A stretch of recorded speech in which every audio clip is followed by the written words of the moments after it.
I'm Diana Morgan, 35 years old, standing in my parents' lush backyard in Boston while the smell of charcoal and judgment fills the air. You're 35. Still lost, Mom whispered harshly, champagne sloshing in her glass as family members pretended not to listen. My sister Abigail's perfectly glossed lips curled into a smirk. I've got an interview with Nexus Solutions tomorrow, she announced proudly, eyes starting to gauge my reaction.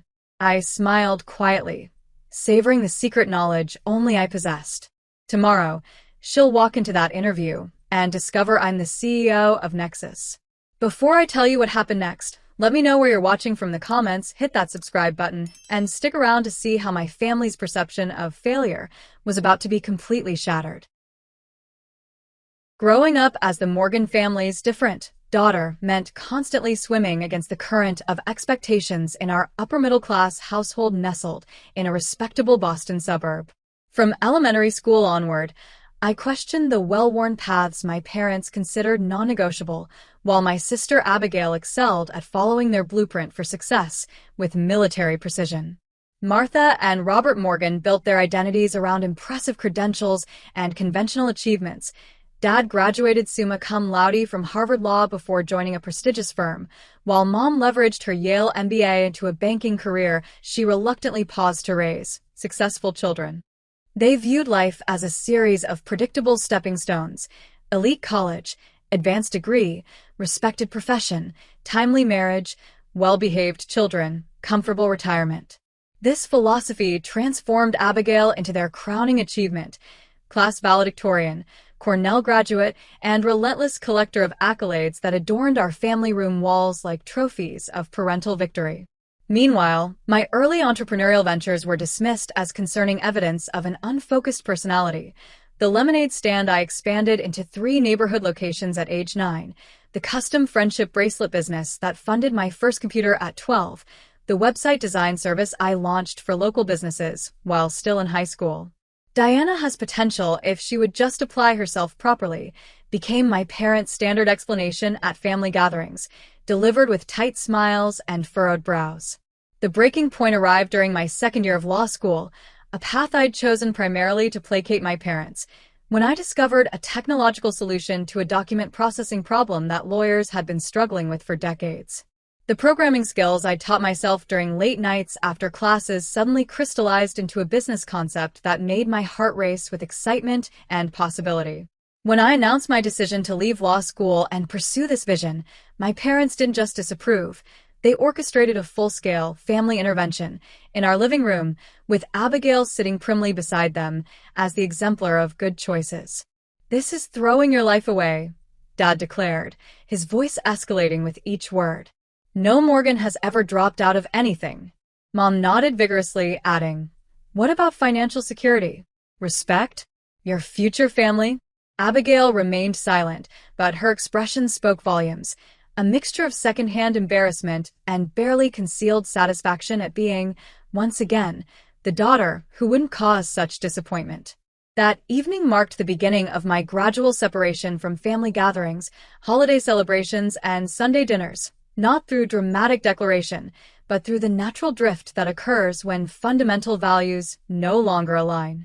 While they expected me to come to my senses within months, I instead poured every waking hour into building Nexus Solutions from nothing, surviving on ramen noodles and determination during those early years when failure seemed far more likely than success. The distance between us grew proportionally to my company's growth, though they remained unaware of either trajectory. I made a deliberate choice to operate under my mother's maiden name professionally, ensuring that casual Google searches of Diana Morgan wouldn't reveal my mounting accomplishments in the tech industry. For 7 years, I constructed a life and company separate from their knowledge or approval, watching from afar as they continued celebrating Abigail's adherence to their prescribed path, her law school graduation, her engagement to a suitable banker, her purchase of a home in the right neighborhood. The irony wasn't lost on me that while they worried about my ability to support myself, I was quietly building a company valued at over $300 million, employing hundreds of people and revolutionizing legal document processing across the country. Their perception of me remained frozen in time, the disappointing daughter who couldn't follow simple instructions for success. I occasionally caught glimpses of their lives through holiday cards and distant social media connections, noting how Abigail's seemingly perfect trajectory had become their primary source of parental pride and validation. What they couldn't see, what no one in my family could see, was that their lost daughter had actually found exactly what she needed by walking away from their narrow definition of achievement. The annual Morgan family barbecue tradition began promptly at 3 o'clock on the last Saturday of June, a ritual as predictable as my mother's passive-aggressive comments about my life choices. This particular gathering marked my first appearance at a family function in nearly 8 months, a decision prompted more by curiosity than nostalgia after receiving my mother's text that mentioned Abigail had exciting career news to share. I arrived intentionally 10 minutes late, parking my modest Toyota several blocks away instead of the sleek Tesla that actually belonged to me, another calculated choice to maintain the facade they expected. The familiar scent of my father's carefully guarded barbecue sauce recipe permeated the air as I navigated through the immaculately landscaped backyard where approximately 20 relatives had already assembled, each clutching drinks and assumptions in equal measure. My Aunt Caroline spotted me first, her eyebrows lifting slightly before she composed her features into what I recognized as her supportive smile, reserved for family members experiencing difficulties. "Diana, what a lovely surprise to see you here," she exclaimed with exaggerated enthusiasm, air-kissing both my cheeks while discreetly assessing my clearance rack sundress, another conscious choice for the occasion.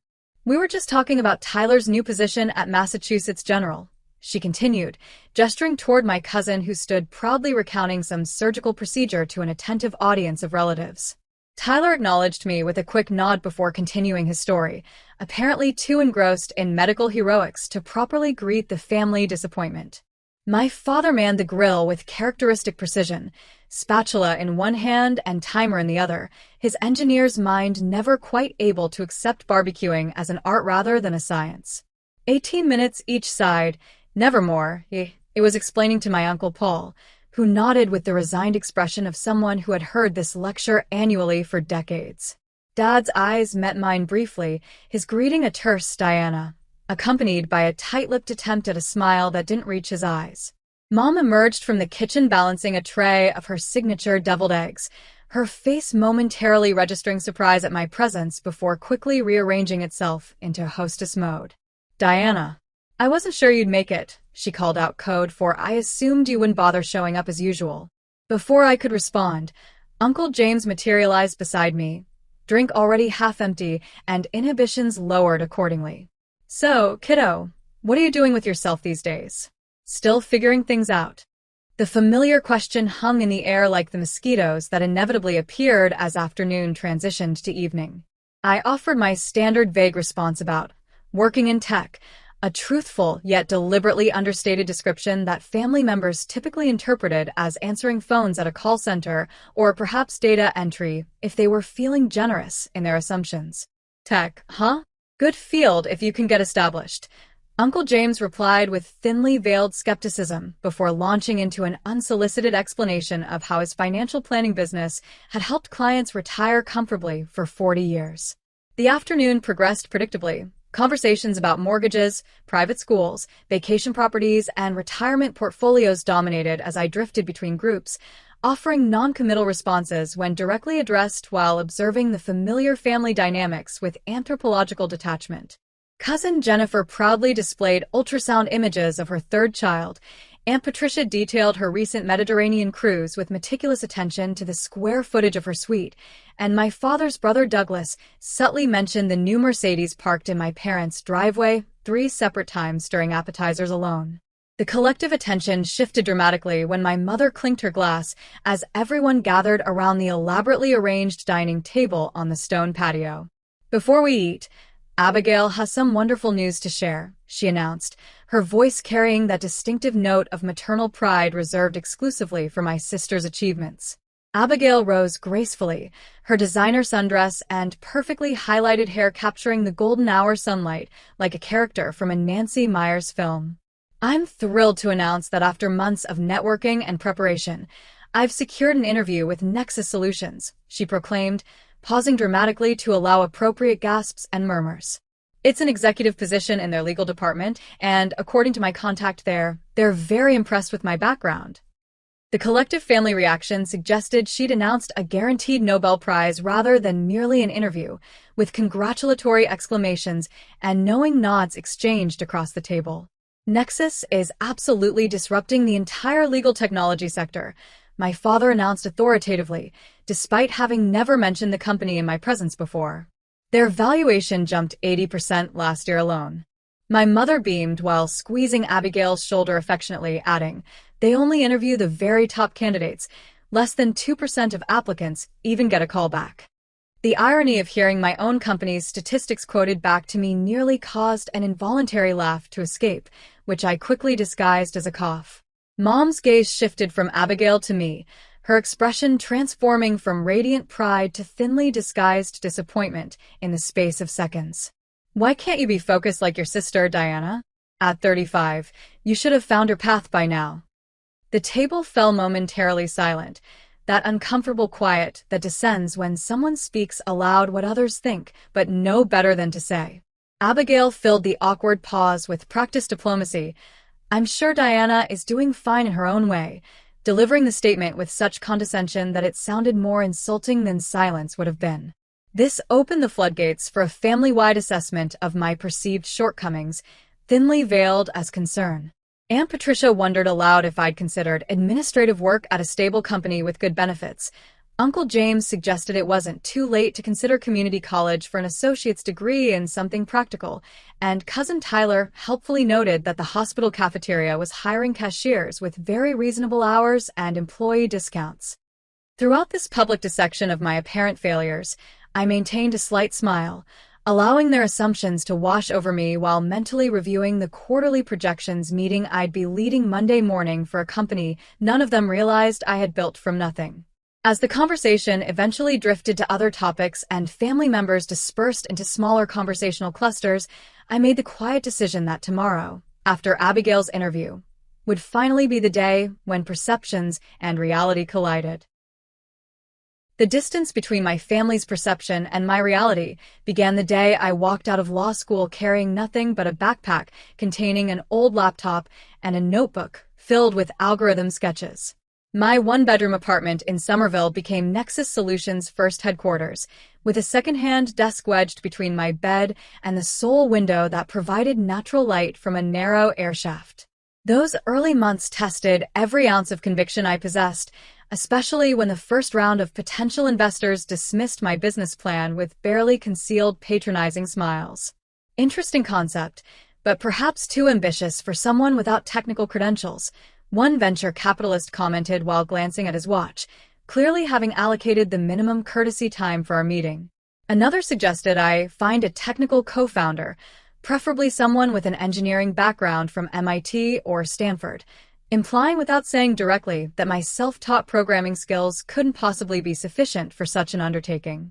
The rejections accumulated alongside my dwindling savings, leading to nights when instant noodles constituted both lunch and dinner as I coded until my vision blurred. The pivotal turning point arrived unexpectedly through a chance encounter at a small legal tech meetup in Cambridge, where I presented a rudimentary prototype of my document processing system.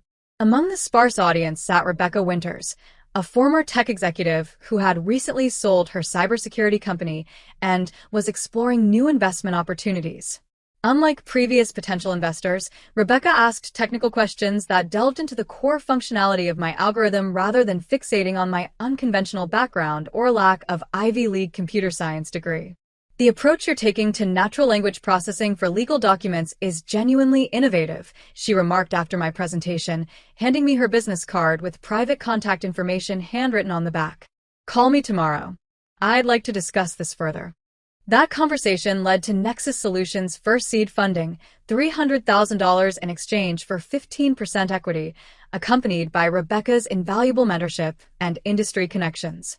With actual capital available, I upgraded from my apartment office to a small commercial space in Kendall Square, hired 2 junior developers, and accelerated the development timeline for our core product. The breakthrough that transformed our trajectory came during a caffeine-fueled 48-hour coding marathon when I finally perfected the proprietary algorithm that could interpret, categorize, and extract critical information from legal documents with unprecedented accuracy. The system could analyze thousands of pages of contracts, depositions, and case law in minutes rather than the days or weeks required by teams of paralegals and junior associates, all while maintaining higher accuracy rates than manual review. Securing our first major client required persistence bordering on stubbornness, with dozens of law firms politely declining demonstrations before Hamilton and Associates, a mid-sized practice specializing in corporate mergers, agreed to pilot our system for a complex acquisition case. Their senior partner's skeptical expression transformed into stunned disbelief when our software completed in 30 minutes what would have required his team approximately 3 weeks of manual document review. "This changes everything about how we approach due diligence," he admitted, immediately authorizing a full subscription to our platform and subsequently becoming our most vocal advocate within legal circles. While the company steadily grew, I maintained a deliberate separation between my professional achievements and my family relationships. Operating professionally as Diana Winters, borrowing my mentor's surname, provided a convenient shield that prevented casual connections between the increasingly visible CEO of Nexus Solutions and the Morgan family's underachieving daughter. The strategic decision to maintain this divided identity stemmed not from shame, but from a desire to succeed entirely on my own merits, without either the advantage or the burden of family connections.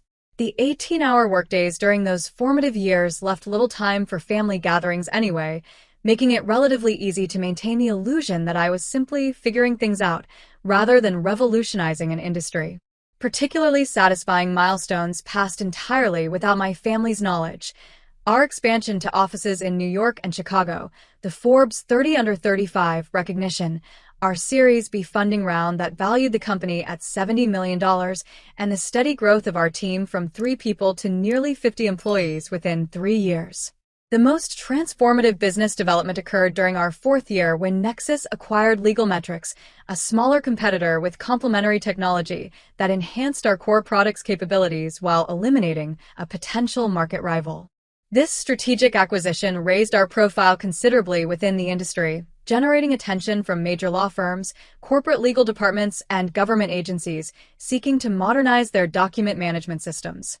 By our 5th anniversary, Nexus Solutions employed over 200 people across 4 offices nationwide, with an impressive client roster including 7 of the 10 largest law firms in the country, dozens of Fortune 500 corporate legal departments, and several federal agencies operating under non-disclosure agreements. Throughout this period of extraordinary professional growth, my family continued their pattern of occasional concerned messages wondering when I would get serious about my future, entirely unaware that I now led executive meetings in boardrooms with panoramic views of Boston Harbor, made decisions affecting hundreds of employees' livelihoods, and regularly declined speaking engagements at prestigious universities due to scheduling constraints. The company's continued expansion necessitated moving our headquarters to a modern glass and steel building in downtown Boston, where my corner office afforded views of the very neighborhood where my parents lived, blissfully unaware that their supposedly directionless daughter operated a thriving enterprise just miles from their doorstep. By our 7th year, Nexus Solutions had grown to over 300 employees with a valuation exceeding $300 million, with my ownership stake now representing more wealth than the combined lifetime earnings of everyone at my family's annual barbecue. The company's reputation for innovation and excellence had become firmly established within the legal technology sector, with industry publications regularly featuring our case studies and client success stories. Multiple acquisition offers from larger tech companies arrived with increasing frequency and escalating valuations, all of which I politely declined, preferring to maintain control of the company's direction and culture rather than cashing out prematurely. Through all this growth and success, I maintained the boundary between my professional achievements and my family's awareness, not from fear of their reaction, but from a gradually developing realization that their validation had become irrelevant to my sense of accomplishment or personal worth. The separation had evolved from a defensive mechanism into a fascinating social experiment. How long could parallel realities exist before inevitably colliding? That question would soon be answered when my sister walked through Nexus Solutions' front doors for her interview. The contrast between my family's perception and my actual circumstances hit me with renewed force as I entered my penthouse apartment overlooking the Charles River that evening after the barbecue, kicking off the deliberately scuffed flats I'd worn to maintain appearances and stepping onto the cool marble floor of my entryway. Floor-to-ceiling windows captured Boston's glittering skyline while the sophisticated home automation system sensed my arrival, gradually illuminating the space and activating the built-in sound system to play a soothing jazz playlist. Shrugging off the clearance rack sundress that had served as part of my disguise, I changed into silk loungewear and poured myself 2 fingers of 18-year-old Macallan, a small reward for enduring 3 hours of thinly veiled criticism and condescension from people whose combined net worth I could exceed with a single month of my current income. The irony wasn't lost on me that while my cousin Tyler bragged about his surgical residency's 80-hour workweeks, I had negotiated healthcare contracts that would determine the quality of care for thousands of patients across multiple hospital systems.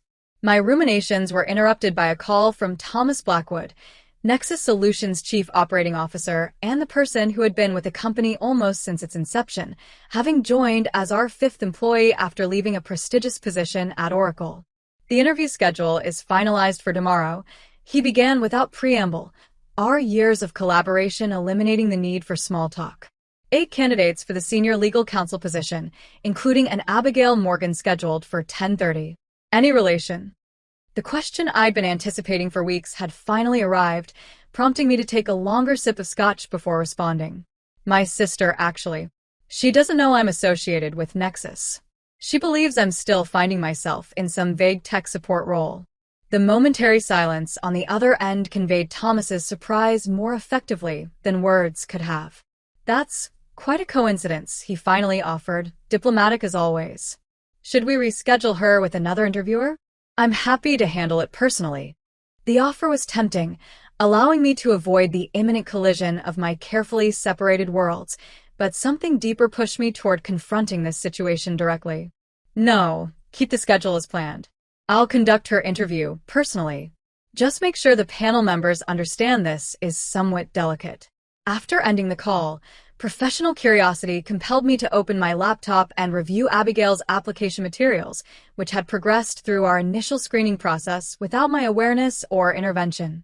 Her resume presented the expected list of achievements: Cornell undergraduate degree, Columbia Law School, 5 years at Sullivan and Cromwell handling corporate transactions, all meticulously formatted and strategically worded to maximize impact. What caught my attention, however, were several subtle exaggerations scattered throughout. A leadership role, on a case where I knew from industry contacts she had actually been a supporting associate, a claim about developing client relationships that appeared inflated based on the firm's strict hierarchical structure, and most notably, a statement about proficiency with advanced legal technology platforms that seemed dubious given her frequent comments at family gatherings about preferring traditional legal methods. These discrepancies triggered a familiar internal conflict between my professional responsibilities and family loyalty, a tension that had remained largely theoretical until now. As CEO, I maintained strict hiring standards and expected complete honesty from candidates, often rejecting otherwise qualified applicants who demonstrated ethical flexibility on their applications. As a sister, I understood Abigail's desperate desire to secure this position, especially given our parents' relentless expectations and the competitive pressure she had faced her entire life. The professional standards I had built Nexus upon demanded fairness and integrity in our hiring process, regardless of personal connections. Yet I couldn't ignore the complex family dynamics that had shaped both Abigail's choices and my own, nor could I pretend that tomorrow's revelation wouldn't drastically alter our relationship and potentially ripple through the entire family system. My deliberation was interrupted by my phone vibrating with Abigail's name on the screen. Speak of the devil, as the saying goes. Taking a deep breath, I answered with a casual, "Hey, Abby," bracing for whatever prompted this unusual direct contact from my sister, who typically communicated through occasional group texts or holiday greeting cards. "Diana, thank goodness you picked up," she began, her voice carrying that distinctive note of forced cheerfulness that appeared whenever she wanted something. I know we haven't talked much lately, but I could really use your input on something important. The irony of her suddenly seeking my advice after years of thinly veiled condescension wasn't lost on me, but I kept my tone neutral. "What's up?" I asked, settling deeper into my leather sofa while watching a water taxi navigate the darkening river below. "It's about my interview tomorrow at Nexus Solutions." "I know you work in tech, even if it's not, executive-level stuff," she explained, the qualification ensuring I remembered my place in her perception of the professional hierarchy. "I thought you might have some insights about what tech companies look for, especially one as innovative as Nexus. Any advice would be really helpful." The conversation that followed bordered on surreal as Abigail alternated between seeking genuine advice about the interview and offering condescending career guidance for my own situation. "After I secure this position, I could probably put in a good word for you," she offered magnanimously. "They must need people in IT support or administrative roles. It could be a fresh start for you, a real company with benefits and everything." I murmured noncommittal thanks, while suppressing the urge to mention that I had personally designed the comprehensive benefits package she was so excited about potentially receiving. "You know, Diana," she continued, her voice taking on the familiar lecturing tone I'd endured at countless family gatherings, "it's never too late to get your life together. Look at me. I've followed a clear path, made strategic choices, and now I'm being considered for a senior position at one of the most innovative companies in legal tech. You could turn things around too with some structure and focus." The temptation to reveal everything in that moment was nearly overwhelming, but I recognized it as an impulse driven more by petty satisfaction than constructive purpose. Instead, I offered genuinely useful interview advice stripped of any hints about my actual role, prepare specific examples of problem solving, research the company's recent projects, and demonstrate authentic interest in legal technology's future. After ending the call with Abigail, I spent much of the night weighing various approaches to tomorrow's inevitable confrontation, considering outcomes ranging from vindictive revelation, immediately disqualifying her for the misleading resume, to quiet intervention, recusing myself and ensuring she got the position regardless of qualifications. By morning, having slept fitfully between bouts of ethical wrestling, I arrived at a decision that honored both my professional responsibilities and the complicated love I still maintained for my family despite years of misunderstanding and judgment. I would handle the situation with complete transparency and integrity, allowing Abigail to be evaluated on her actual merits while no longer hiding my own achievements or enabling family fiction. The morning brought uncharacteristic butterflies to my stomach as I dressed in my standard work attire, a tailored charcoal suit, ivory silk blouse, and the subtle diamond studs that had been my first significant purchase after Nexus secured its series of funding. My driver, Michael, sensed my unusual tension during our morning commute. "Everything all right, Ms. Winters?" he inquired, using my professional surname with the practiced discretion that characterized our 5-year working relationship. "Family matters intersecting with work today," I replied vaguely, watching Boston's morning bustle through tinted windows. "Could be complicated." Michael nodded sagely in the rearview mirror. "Those are always the trickiest situations. Best of luck sorting it out." If only he knew the full magnitude of what sorting it out would entail. I arrived at Nexus headquarters 30 minutes earlier than usual, the gleaming 32-story building's facade reflecting the morning sunlight across the harbor. Security staff and receptionists greeted me with their usual respectful "Good morning, Ms. Winters," as I crossed the marble-floored lobby toward the private elevator that accessed executive floors. Reaching my corner office on the 30th floor, I found Thomas waiting with a leather portfolio containing candidate profiles for today's interviews, his punctuality reflecting the military background he rarely discussed, but that informed his meticulous approach to operations. "I've briefed the interview panel about the unusual circumstances with Ms. Morgan," he confirmed, maintaining professional terminology rather than calling her my sister. "They understand the sensitivity, but will evaluate her objectively against our standard criteria. Her technical assessment is scheduled before your interview segment." I nodded appreciation for his discretion. "And the panel members?" Thomas consulted his notes, though I suspected he had memorized the details. "Veronica from legal, Raj from engineering, and Sophia from human resources, our standard cross-functional team." They've been instructed to proceed normally and allow you to handle any personal aspects that might arise. The morning progressed with practiced efficiency as we conducted 3 interviews before Abigail's scheduled appearance, each candidate bringing impressive credentials and thoughtful responses to our standard questioning protocol.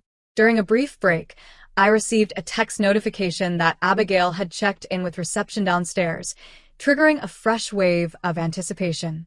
Through the glass wall of our conference room, I watched the elevator doors open precisely at 10:25, revealing my sister stepping confidently into the executive floor lobby, dressed in an aggressively formal navy suit that appeared slightly too structured for our company's more contemporary culture. The receptionist directed her to the waiting area with a gesture that unintentionally pointed in my direction, causing Abigail's gaze to sweep across the glass-walled conference room where I stood reviewing notes.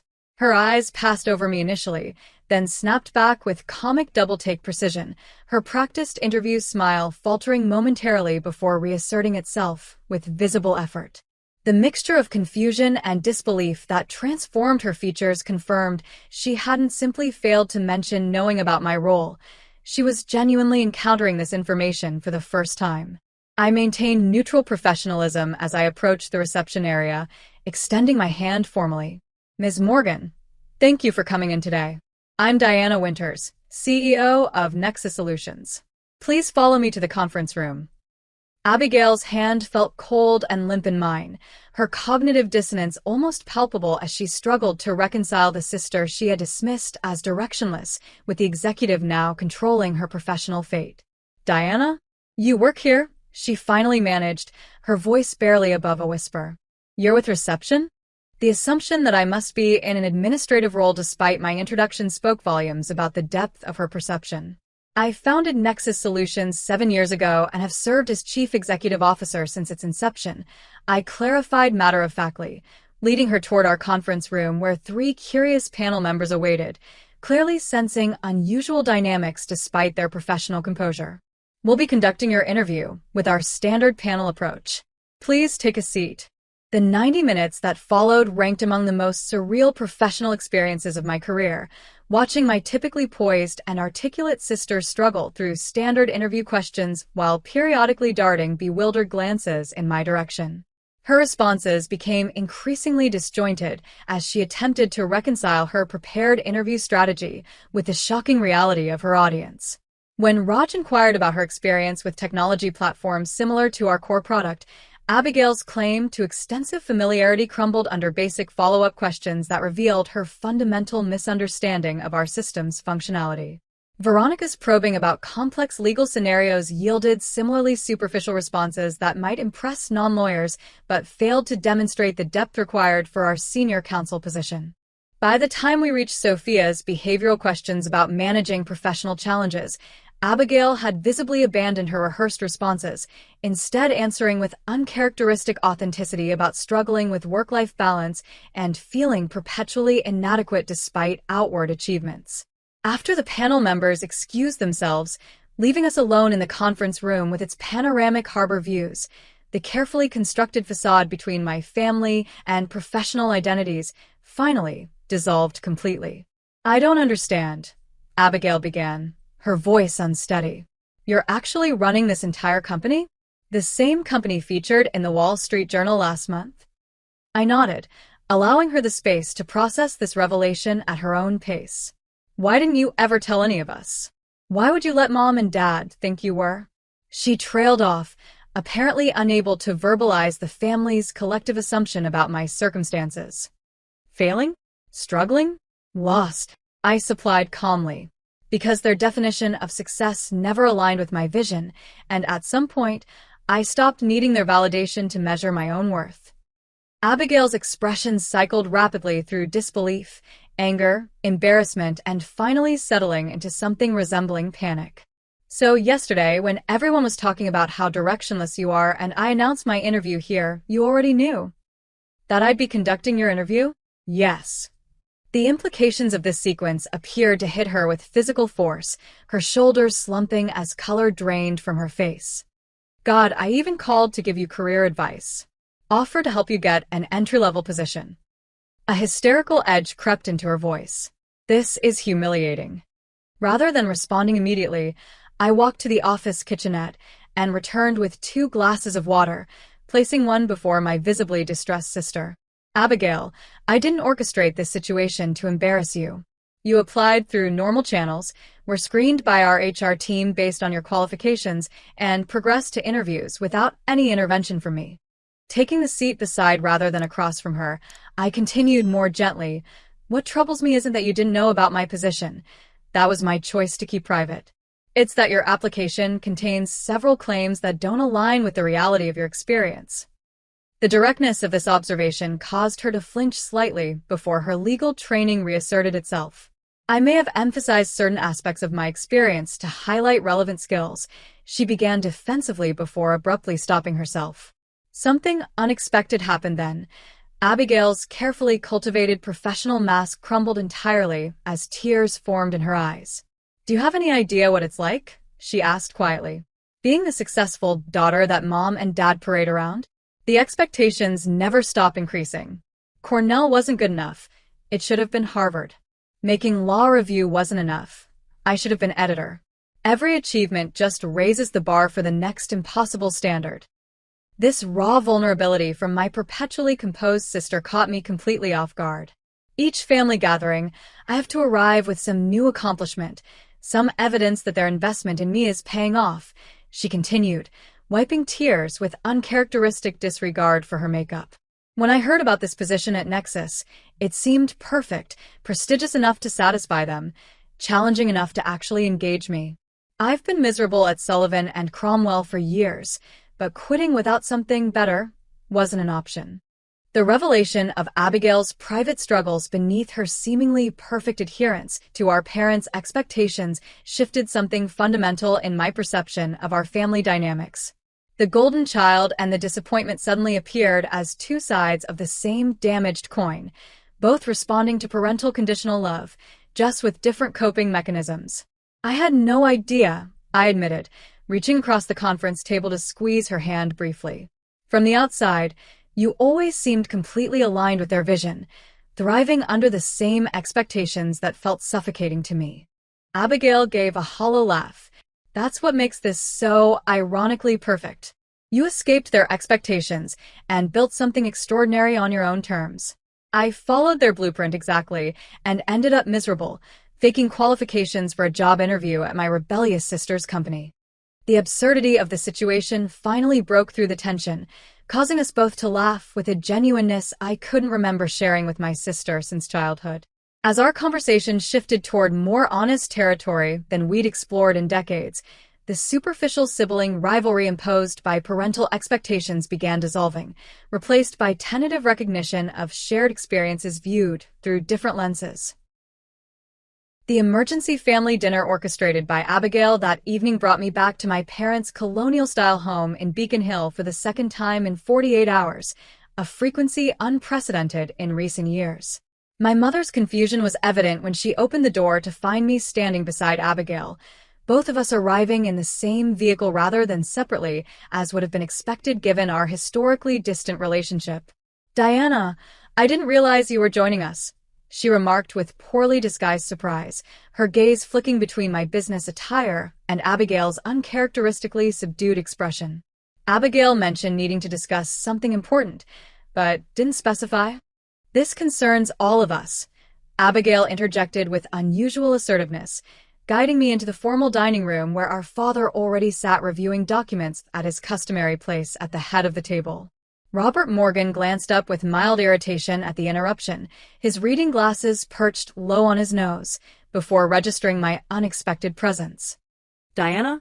Is everything all right?" The automatic assumption that my appearance at an unscheduled family gathering must indicate some personal crisis spoke volumes about their perception of my life stability. Before I could respond, Abigail took control of the narrative. "Mom, Dad, we need to have an honest conversation about something important. It's about my interview today." My mother brightened immediately, interpreting this as good news about the position we'd heard so much about at yesterday's barbecue. "Did they offer you the job already? I told your father they would recognize your qualifications immediately." Her enthusiasm dimmed slightly as she noticed Abigail's lack of celebratory energy. What happened, sweetheart? Did something go wrong? My sister took a steadying breath before continuing. The interview went differently than expected. I discovered something significant about Nexus Solutions that none of us knew. She paused, glancing at me with a silent request to take over the revelation.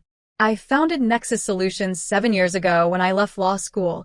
I stated simply, watching their expressions shift from confusion to disbelief. I've been serving as CEO since its inception.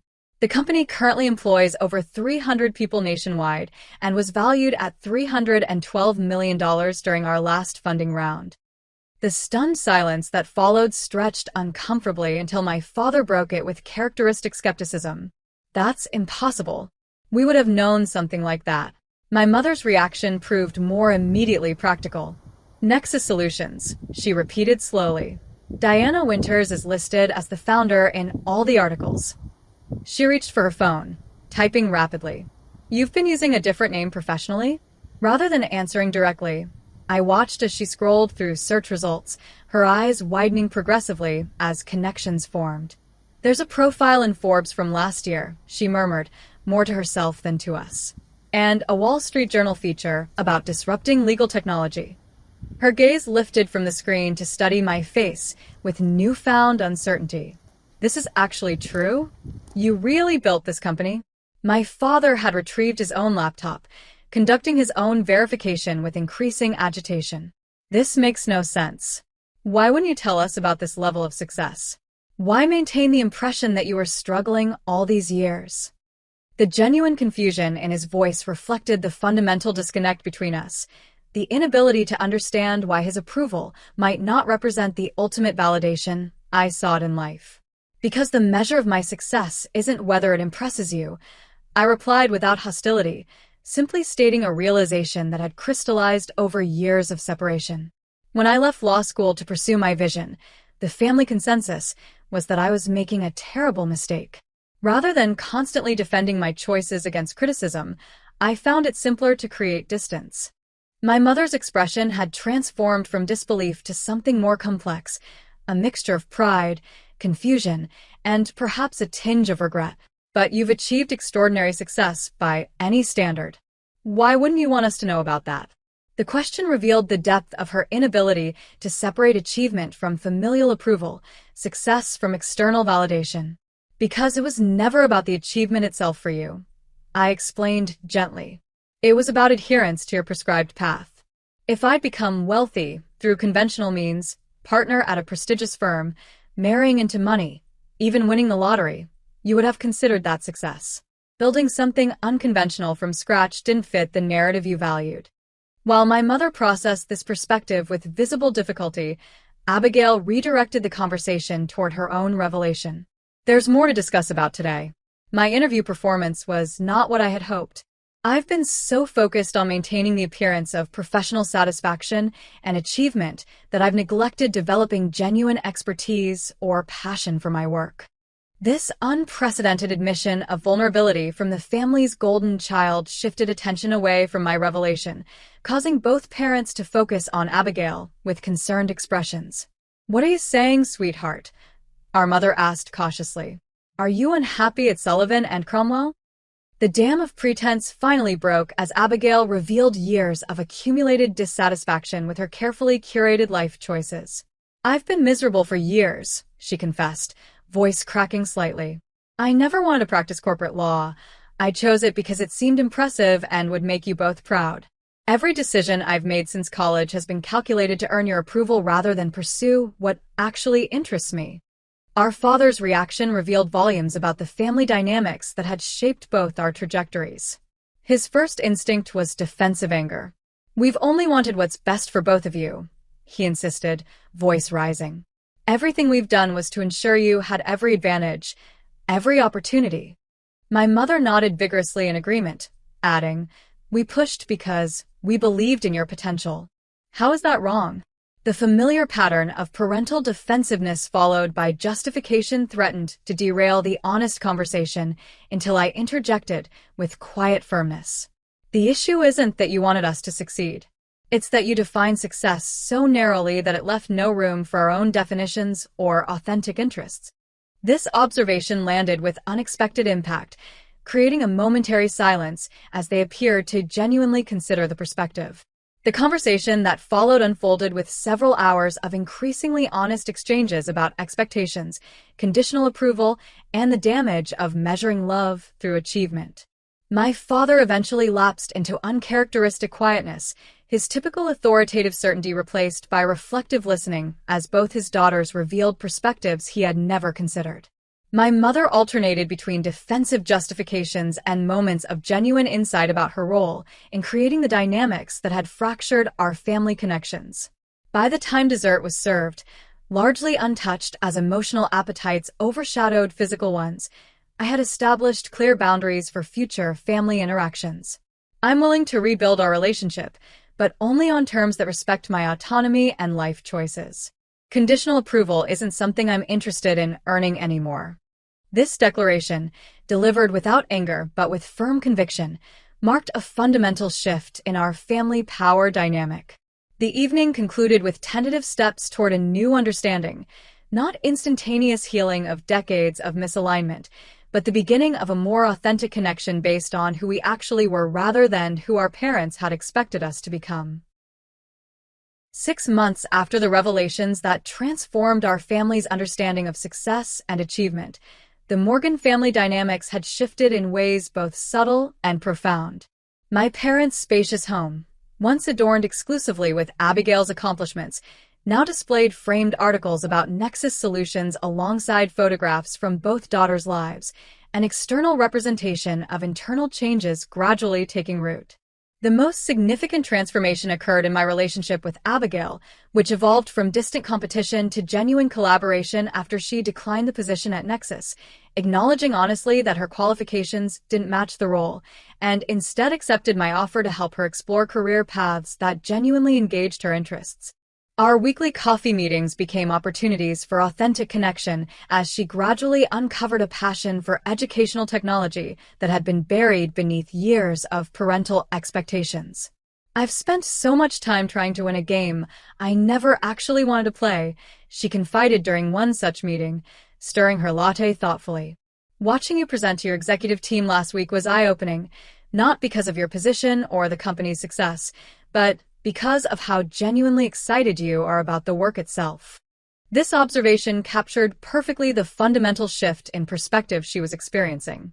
I established healthier boundaries with our parents while simultaneously building more authentic connections, no longer avoiding family gatherings, but approaching them with clear limits on certain topics and behaviors.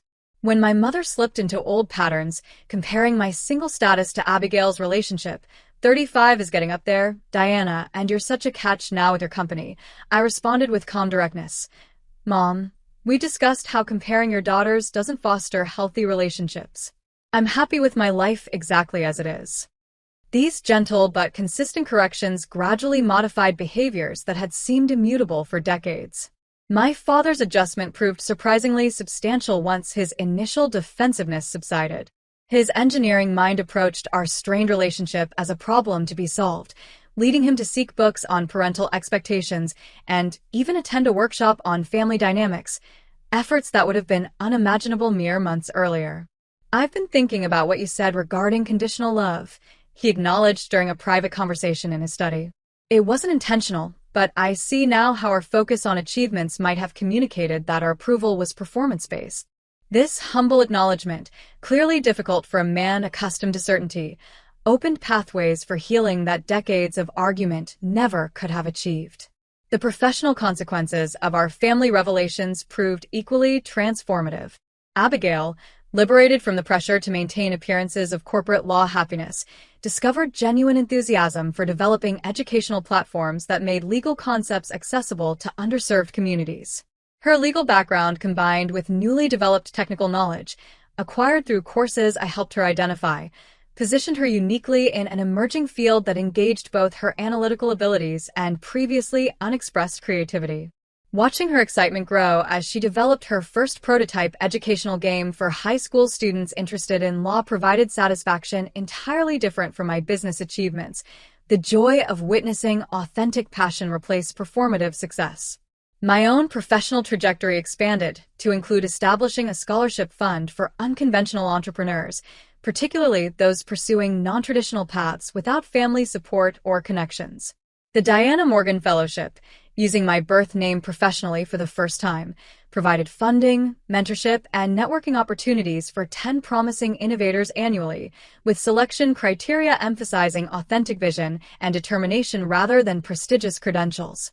Explaining this initiative during a rare joint interview with Abigail for a business publication, I shared the philosophy underlying both the fellowship and my revised approach to family relationships.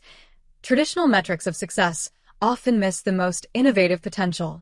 The people who change industries are frequently those who question established patterns rather than perfectly following them.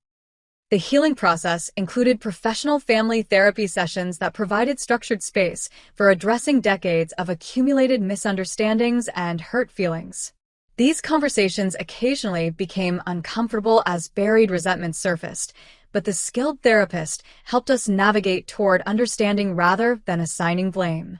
During one particularly significant session, my mother articulated a breakthrough realization.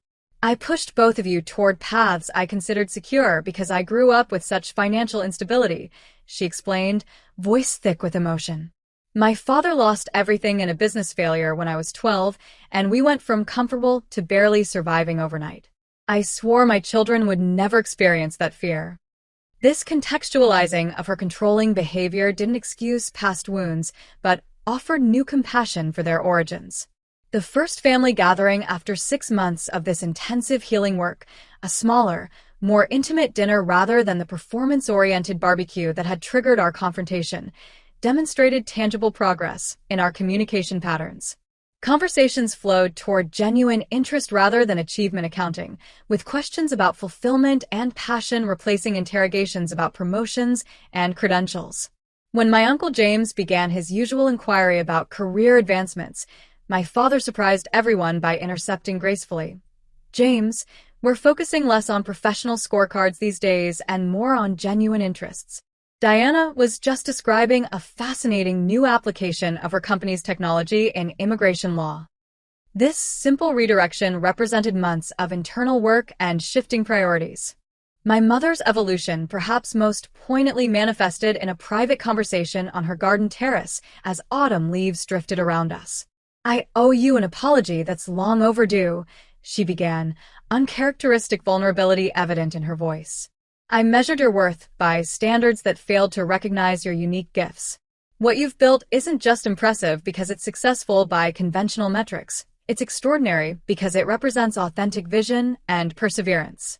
I'm sorry it took me so long to see that. The genuine acknowledgement brought tears to my eyes as decades of seeking maternal validation dissolved into something more meaningful, mutual respect between adults who could now see each other clearly. By the following summer, when another family barbecue approached, the contrast with the previous year's event couldn't have been more pronounced. Rather than arriving with dread and emotional armor, I looked forward to genuine connections with relatives who now asked about my passion projects rather than relationship status or arbitrary achievements.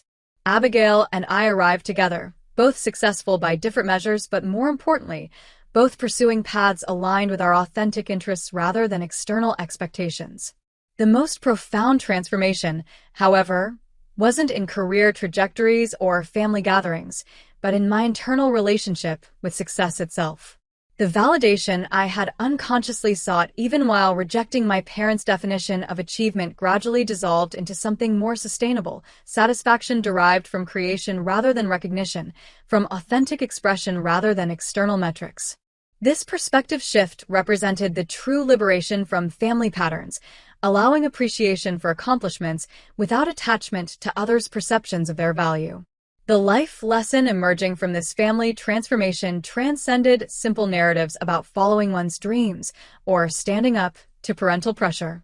It revealed the subtle distinction between rejecting others' definitions of success and truly creating one's own, a difference between rebellion against external standards and authentic alignment with internal values.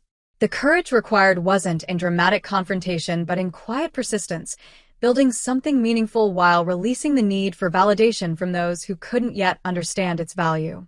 As I reflect on this journey from apparent failure to recognize success to something more meaningful than either label can capture, I realize the most important freedom isn't financial independence or professional autonomy, but liberation from seeking approval as a measure of worth. The peace I discovered came not from proving my parents wrong about my choices, but from reaching a place where their opinion, whether critical or approving, no longer defined my sense of accomplishment or fulfillment. Have you ever had to choose between family expectations and your authentic path? How did you navigate that challenging terrain? I'd love to hear your experiences in the comments below. Don't forget to subscribe if you found meaning in this story, and hit that like button to help others find these reflections on redefining success beyond external validation. Share with someone who might be struggling with similar family dynamics. Sometimes knowing we're not alone in these complex journeys is the most valuable gift we can receive. Thank you for joining me in this vulnerable sharing, and remember that true success isn't what others can see and applaud, but the alignment between your daily choices and your deepest values.